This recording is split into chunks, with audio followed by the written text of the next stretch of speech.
On January 22nd, 2006, Kobe Bryant would put up one of the most insane scoring totals we've ever seen, second highest in NBA history behind only Wilt Chamberlain's 100, putting up 81 points against the Toronto Raptors. This being even more impressive considering the jailhouse defense that was being played in the mid-2000s. Kobe would finish this game with 42 minutes played, 28 for 46 from the field, 7 for 13 from 3, 18 for 20 from the line, 6 rebounds, 2 assists, 3 steals, and of course 81 points, 55 of those coming in the second half. What makes this even more insane is that at the time, the Lakers as a team were only averaging 99.4 points a game. Even more insane is that that was 7th in the entire league. So this was definitely just a different time offensively for the NBA, and makes this scoring total even more insane to think about to this day.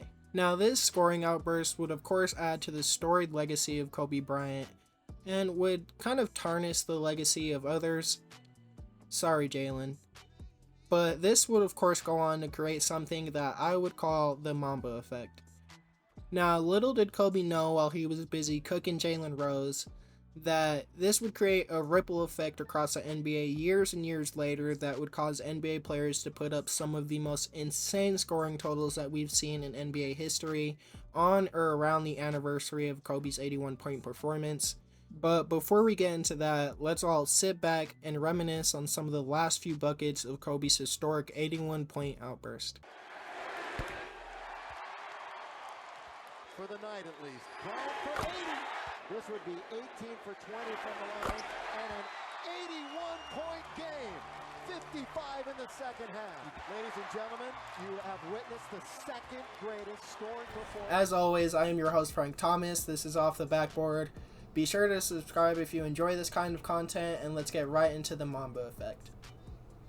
Now, the most recent example of this that we're going to see is going to be Luka Donic of the Dallas Mavericks, who just put up a staggering 73 points against the Atlanta Hawks, with a total of 45 minutes, 25 for 33 from the field, 8 for 13 from 3, 15 for 16 from the line, 10 rebounds, and 7 assists. Almost a triple-double with a 73-point stat line, which is absolutely insane. Now, I had the pleasure of actually watching this game, and I can tell you that there is absolutely nothing that the Atlanta Hawks were able to do with Luka. He was just able to get to all of his spots. He was hitting the three. He was hitting the midi. Just extremely effective from all facets of the floor.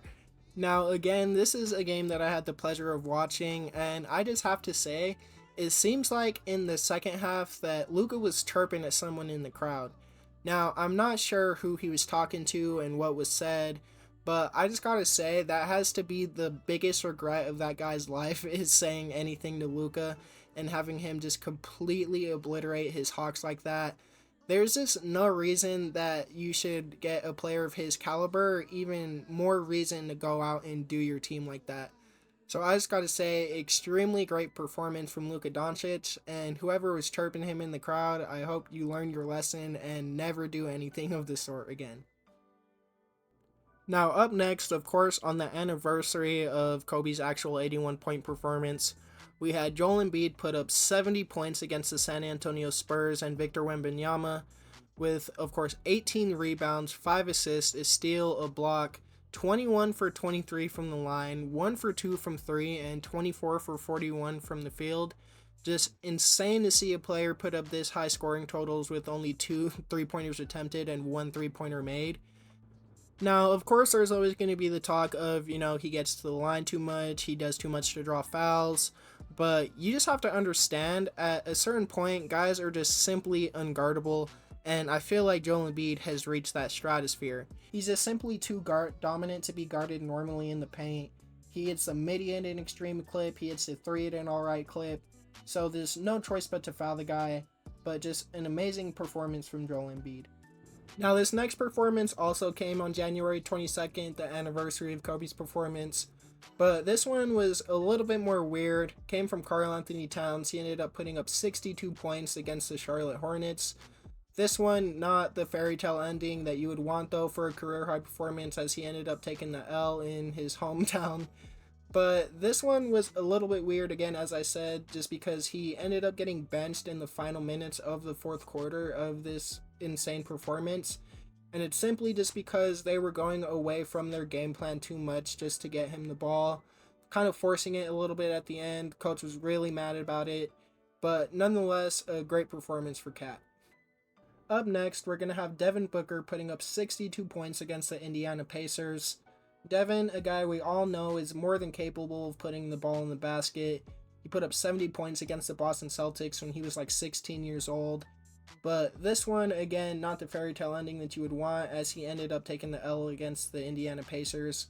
But this one is a little bit different from Cat, as all of his buckets, I feel, came in the flow of the offense, as he kind of is the flow of the offense for the Phoenix Suns.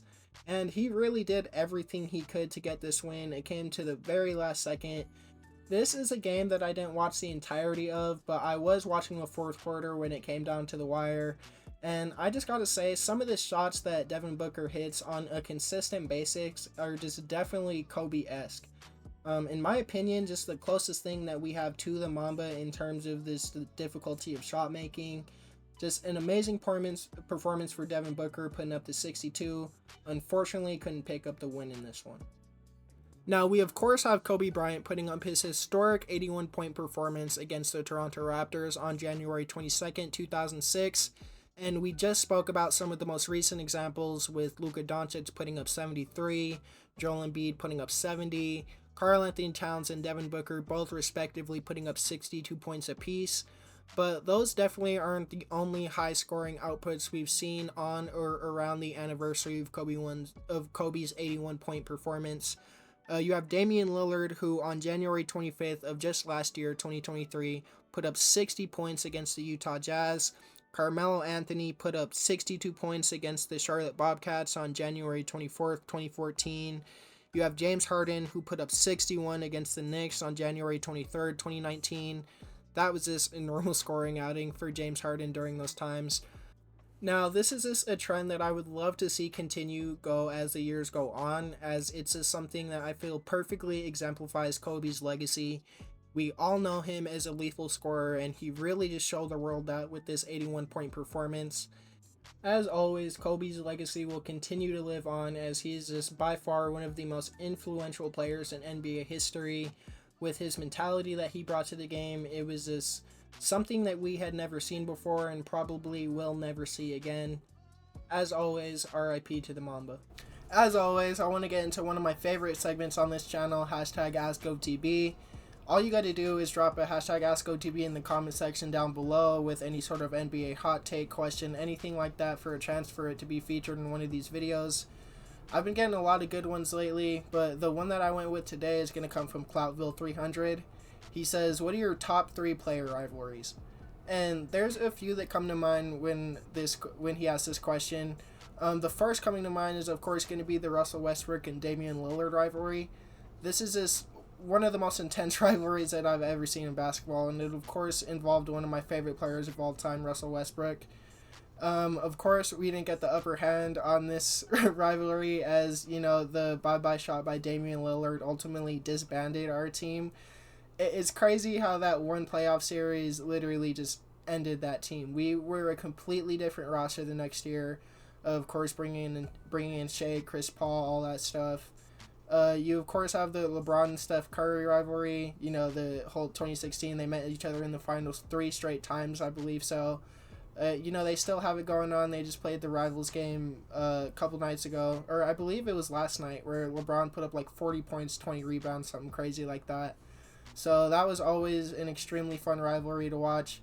But the one that I've been watching develop most recently is going to be the Devin Booker and Luka Donic rivalry, and that's one of my favorite ones, as I feel it's, you know, it's genuine. These are 2 guys that genuinely don't like each other on and off of the court.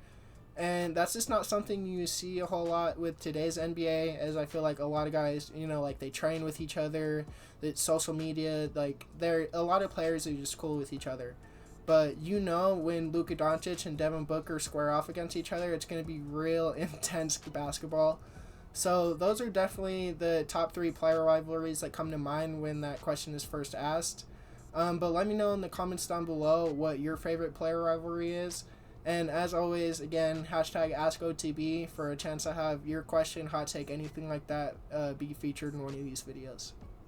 And that is going to do it for me, y'all. I just want to say thank you so much for watching if you've made it this far. And again, if you enjoy this kind of content, be sure to like and subscribe. I tried something a little bit different with this video. It was a little bit more commentary based rather than, you know, like the camera on me full time. So let me know how you guys are liking that in the comments down below. Again, thank you so much for watching. I'm about to get out of here. Peace.